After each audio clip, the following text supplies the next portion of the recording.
Јаготката секогаш ја оставаме за врвот на тортата. Претпоставувате дека станува збор за спортските вести и овој пат подготвени од Колјо ракијата и Тони џоинтот. Добар ден, шефе. Добар ден.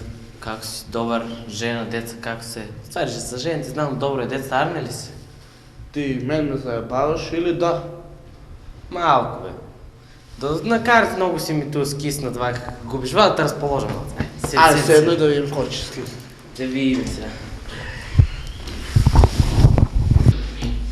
Айде, текли. Да? Я ли да видам тия? Тия, измешай убаво. Тепката шо деле. Види бе. Беше, бе. Па да не речеш места ми я. Кания па. Окей, край не мора. Седи, бе. Се заебаваш ти со мен? Не, бе, не. Види озбеле сега. Се бръзна. Брас. А шо ти до мене седна да ми гледаш кајата? Не, бе, не, тоа таму го остави за моје детенце, треба да дојде да научи како лесно пари се мечат.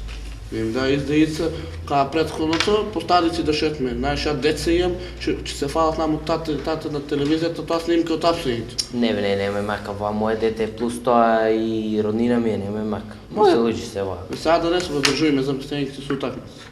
Да, бе, да, можеш слободно. И стварно караме подсети, како ви испадна тоа што договараем судии, што пари се изнадаваат? Ма се, тикве со победа 1-1. И сега у вторникот што изгубија од Осогова 1-0, тоа се испадна окей.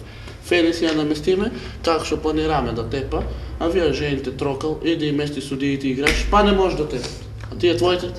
Ами, таман ја се заврши моите работи, што ми кажа ти шеф е мене.